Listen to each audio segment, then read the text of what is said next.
জানিয়ে দেব সবশেষ আপডেট বাংলা সংবাদ। শুরুতেই শিরোনাম। প্রথমে জানিয়ে দেব এবার হজে উচ্চ তাপমাত্রা, সতর্কতা সৌদির। এরপরে জানিয়ে দেব যুদ্ধের মধ্যেই সৌদি ইসরায়েলের সম্পর্ক স্বাভাবিককরণে তোড়জোড় যুক্তরাষ্ট্রের। আরো জানিয়ে দেব কাশ্মীরি সন্ত্রাসী হামলায় সাবেক বিজেপি নেতা নিহত।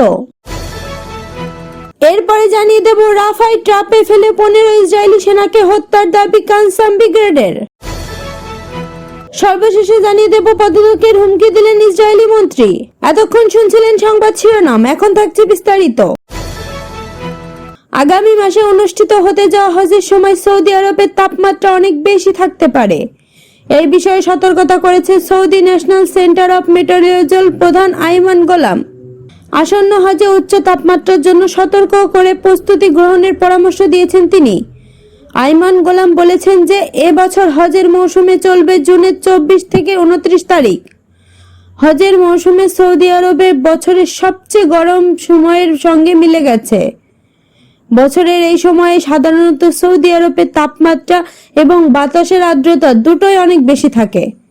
ফলে হজে অংশগ্রহণকারীদের সতর্ক থাকতে অবহিত করা হয়েছে। জানা গেছে হজ করতে আসা মুসল্লিদের ওপর তীব্র গরমের প্রভাব কমাতে তাদের বাসস্থানকে পর্যাপ্ত ঠান্ডা রাখা হবে হজ আয়োজনকারীদের অন্যতম অগ্রাধিকার। হোয়াইট হাউসের জাতীয় নিরাপত্তা উপদেষ্টা জ্যাক সুলিভান সৌদি আরব সফর করেছেন। সেখানে সৌদি ক্রাউন প্রিন্স মোহাম্মদ বিন সালামের সঙ্গে তিনি যুদ্ধ পরবর্তী গাজার শাসন অবস্থা নিয়ে আলোচনা করেছেন। সৌদির রাষ্ট্রীয় সংবাদ মাধ্যমে বরাত দিয়ে প্রতিবেদনে বলা হয়, সৌদির ধরোয়ান শহরে অনুষ্ঠিত ওই বৈঠকে দুই দেশের মধ্যে সম্পর্ক স্বাভাবিককরণে খসড়া চুক্তির সেমিফাইনাল সংস্কার পর্যালোচনা করা হয়েছে, যা প্রায় চূড়ান্ত পর্যায়ে রয়েছে। প্রতিবেদনে বলা হয়, সৌদি আরব সফর শেষে সুলিভান ইসরায়েলে যাওয়ার কথা রয়েছে।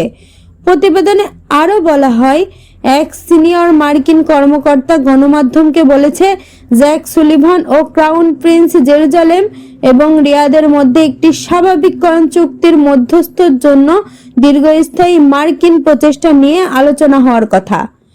ওই মার্কিন কর্মকর্তা আরো বলেন, সুলিভান ইসরায়েলের প্রধানমন্ত্রী বেনিয়ামিন নেতানিয়াহুর সঙ্গে দেখা করে রিয়াদে তার আলোচনার বিষয়ে আপডেট জানাবেন এবং রাফাতে ইসরায়েলের পরিকল্পিত সামরিক অভিযান নিয়েও আলোচনা হবে। এর আগে যুক্তরাষ্ট্র বলেছে, সৌদি আরবের সঙ্গে যুক্তরাষ্ট্রের প্রতিরক্ষা চুক্তি নির্ভর করবে ইসরায়েলের সঙ্গে সম্পর্ক স্বাভাবিককরণের ওপর। ভারতের জম্মু ও কাশ্মীরে পৃথক দুটি জঙ্গি হামলার ঘটনায় এক স্থানীয় রাজনৈতিক নেতা নিহত ও এক পর্যটক দম্পতি গুলিবিদ্ধ হয়েছেন। শনিবারে দক্ষিণ কাশ্মীরের পেলাউগাঁও ও অনন্তনাগে এই জঙ্গি হামলার ঘটনা ঘটে। জঙ্গি হামলার এই ঘটনাকে এমন এক সময় ঘটল যখন অনন্তনাগ রাজগৌরীর আসনের সংসদীয় নির্বাচন প্রচার চলছে। রোববার ভারতীয় সংবাদ মাধ্যম এসটিভি এই খবর জানিয়েছে। পুলিশ জানিয়েছে, পেলগাঁওয়ের কাছে শোপিয়ান জেলায় হুড়পুর গ্রামে জঙ্গি হামলায় স্থানীয় রাজনৈতিক নেতা আজাজ আহমেদ শেখ গুলিবিদ্ধ হয়ে মারা গেছেন। তিনি ওই এলাকার বিজেপি রাজনীতির সঙ্গে জড়িত ছিলেন বলে প্রাথমিক তদন্তে জানা গেছে। গুলিবিদ্ধ অবস্থায় হাসপাতালে নেওয়া হলে মারা যান তিনি। ভারতের সংসদ নির্বাচনের মধ্যে সন্ত্রাসী হামলার ঘটনায় উত্তেজনা তৈরি হয়েছে। দুটো মামলাই হয়েছে দক্ষিণ কাশ্মীরে। একজন পর্যন্ত ভারতে একাধিক ধাপে সাধারণ নির্বাচন অনুষ্ঠিত হচ্ছে। ভারত শাসিত কাশ্মীরে ইতোমধ্যে 5টি আসনের মধ্যে 3টিতে ভোট হয়েছে। বাকি দুটো আসনে 20 মে এবং 25 মে নির্বাচন হওয়ার কথা। রাজ্যের সাবেক মুখ্যমন্ত্রী মেহবুবা মুফতি ইন্ডিয়ান এক্সপ্রেসকে এই বিষয়ে উদ্বেগ প্রকাশ করেছেন। ভোটের কারণে বিভিন্ন দল অশান্ত এই অঞ্চলে প্রচারণা চালাচ্ছে। যদিও 1996 সালের পর প্রথমবারের মতো কাশ্মীরে নির্বাচনের প্রতিদ্বন্দ্বিতা না করার সিদ্ধান্ত নিয়েছে বিজেপি। ভারতের শাসক দল বলছে তারা আঞ্চলিক দলগুলোকে সমর্থন করবে। পরিসংখ্যান বলছে কাশ্মীরে ভোটারদের উপস্থিতি চলতি নির্বাচনে খানিকটা বেড়েছে। প্রধানমন্ত্রী নরেন্দ্র মোদী 2019 সালে রাজ্যের আধা স্বায়ত্ত মর্যাদা বাতিল করার পর এটাই প্রথম জাতীয় নির্বাচন। পর্যবেক্ষকরা বলছেন 2019 সাল থেকে কাশ্মীরে আরো শান্তিপূর্ণ অঞ্চল হয়ে গেছে বলে বিজেপি বরাবর দাবি করে এসেছে। কিন্তু বিজেপি আসলে কাশ্মীরের নির্বাচন এড়িয়ে যাচ্ছে, কারণ তাদের আশঙ্কা আসলে এক্ষেত্রে অনেক প্রতিবন্ধকতা থাকতে পারে। ফিলিস্তিনের ইসলামী প্রতিরোধ আন্দোলনে হামাসের সামরিক বাহিনী ইজাউদ্দিন আল কাসমার ব্রিগেডে গাজা উপত্যকার সর্বদক্ষিণের শহর রাফায় 15 জন ইসরায়েল সেনাকে হত্যার দাবি করেছে। বলা হয়েছে, ট্রাফে ফেলে রাফার একটি বাড়িতে বোমা বিস্ফোরণ ঘটিয়ে এসব দখলদার সেনাকে হত্যা করা হয়। হামাসের বরাত দিয়ে আল জাজিরা জানিয়েছে, রাফা শহরের আল তানুর এলাকায় একটি বাড়ির আগে থেকে বোমা পেতে রেখেছিল আল কাসেস ব্রিগেড। ইসরায়েলি সেনারা বাড়িটিতে প্রবেশ করার পর সেটি বিস্ফোরণ ঘটানো হয়। হামাসের সামরিক বাহিনী আরো বলেছে, বিস্ফোরণের পর প্রাণে বেঁচে যাওয়া ইসরায়েলি সেনারা বাড়িটি থেকে দ্রুত বের হয়ে যাওয়ার চেষ্টা করলে তাদের ওপর গুলি বর্ষণ করে প্রতিরোধ যোদ্ধারা। তবে রাফার এই ঘটনার ব্যাপারে ইহুদিবাদী ইসরায়েল এখনো কিছু জানায়নি। অবরুদ্ধ গাজা উপত্যকার ওপর প্রায় 8 মাস ধরে গণহত্যা ও জাতিগত শুদ্ধি অভিযান চালাচ্ছে ইসরায়েল। তবে এখনো পর্যন্ত নিজের ঘোষিত একটি লক্ষ্য অর্জন করতে পারেনি তেল আবিব। গাজা ইস্যুতে বন্ধু হারাচ্ছে ইসরায়েল, বিপাকে নেতানিয়াহু। গত বছরের অক্টোবর মাসের 7 তারিখে ইসরায়েলে এই দশকের সবচেয়ে বড় হামলা চালায় গাজার হামাস সরকার।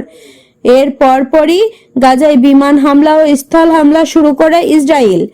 8 মাসেরও বেশি সময় ধরে চলা অগ্রসরে এই পর্যন্ত 35,000-এর বেশি ফিলিস্তিনি নিহত হয়েছে, যাদের অধিকাংশই নারী ও শিশু।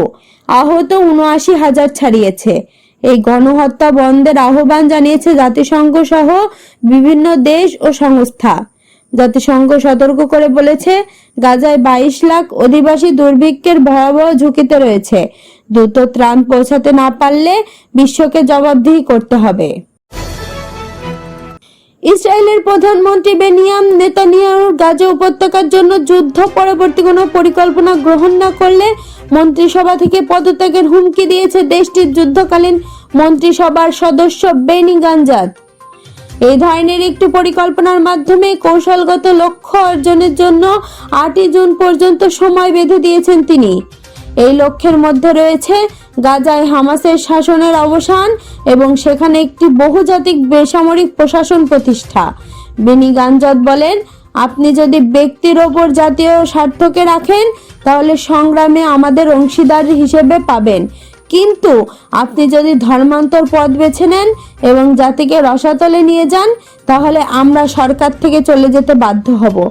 নেতানিয়াহুর এই মন্তব্যকে বাতিল করে দিয়ে যে শব্দ উল্লেখ করেছেন তার অর্থ হলো ইসরায়েলের জন্য পরাজয়। গাজা উপত্যকায় উভয় প্রান্তে লড়াই যখন বাড়ছে তখন যুদ্ধের নির্দেশনা নিয়ে বা কিভাবে পরিচালিত হবে তা নিয়ে ইসরায়েলের রাজনৈতিক বিবাদ বেড়েই চলেছে। ইসরায়েলি বাহিনী গাজা শহরের কাছে জাবালিয়ার ভেতরের দিকে যাচ্ছে। সেখানে গাজার ঐতিহাসিক শরণার্থী শিবিরগুলো একটি। ইসরায়েলের সামরিক বাহিনী আগেই বলেছে যে এলাকাটি থেকে হামাস যোদ্ধাদের সরিয়ে দিয়েছে তারা। এর আগে ইসরায়েলের প্রতিরক্ষা মন্ত্রী ইয়োব গ্যালেন্ট নেতানিয়াহুর কাছে অনুরোধ করেছিলেন তিনি যেন প্রকাশ্যেই ঘোষণা দেন যে গাজায় সামরিক বেসামরিক শাসনের নিয়ন্ত্রণ নেয়ার কোনো পরিকল্পনা ইসরায়েলের নেই। গ্যালেন্টার বলেছেন তিনি কয়েক মাস ধরে এটি বলে যাচ্ছেন, কিন্তু কোনো প্রত্যুত্তর পাচ্ছেন না। তিনি এবং গাঞ্জাত বলেছেন গাজায় সামরিক নিয়ন্ত্রণ অব্যাহত রাখাটা ইসরায়েলের জন্য নিরাপত্তা ঝুঁকি তৈরি করবে। নেতানিয়াহুর জোট সরকারের ডানপন্থী সদস্যরা অবশ্য বিশ্বাস করেন হামাসকে পরাজিত করতে গাজার ওপর নিয়ন্ত্রণ অব্যাহত রাখা দরকার। শনিবার টেলিভিশনে দেওয়া এক ভাষণে গাঞ্জাত প্রধানমন্ত্রী বেনিয়াম নেতানিয়াহুর উদ্দেশ্যে বলেছেন, ইসরায়েল মানুষ আপনাকে দেখছে।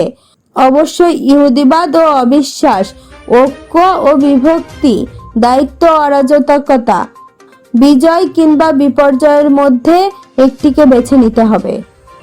তার 6টি কৌশলগত লক্ষ্যের মধ্যে আরও আছে এখনো হামাসের হাতে থাকা সব ইসরায়েলি ও বিদেশি জিম্মিকে ফিরিয়ে আনা এবং 1 সেপ্টেম্বরের মধ্যে বাস্তুচ্যুত ফিলিস্তিনিদের বেসামরিক নাগরিকদের উত্তর গাজায় ফিরিয়ে আনা।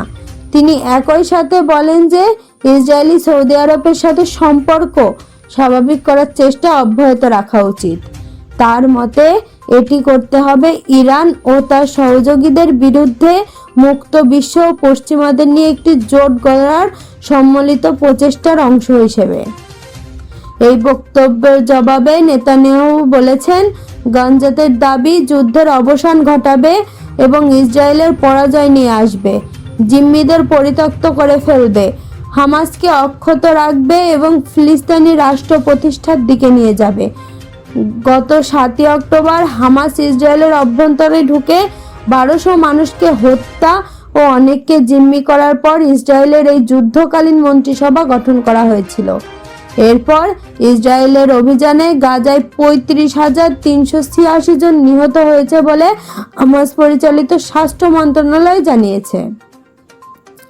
দেশটির সামরিক বাহিনীর প্রধান হাসবি হালেন্ডিও একটি কৌশল প্রণয়নের জন্য নেতানিয়াহুর ওপর চাপ তৈরি করেছে বলে দেশটির সংবাদ মাধ্যমে খবর এসেছে। আজকের খবর এই পর্যন্তই। পরবর্তী খবর সবার আগে পেতে বিবিসি ওয়ার্ল্ড নিউজ চ্যানেলটি সাবস্ক্রাইব করে রাখুন।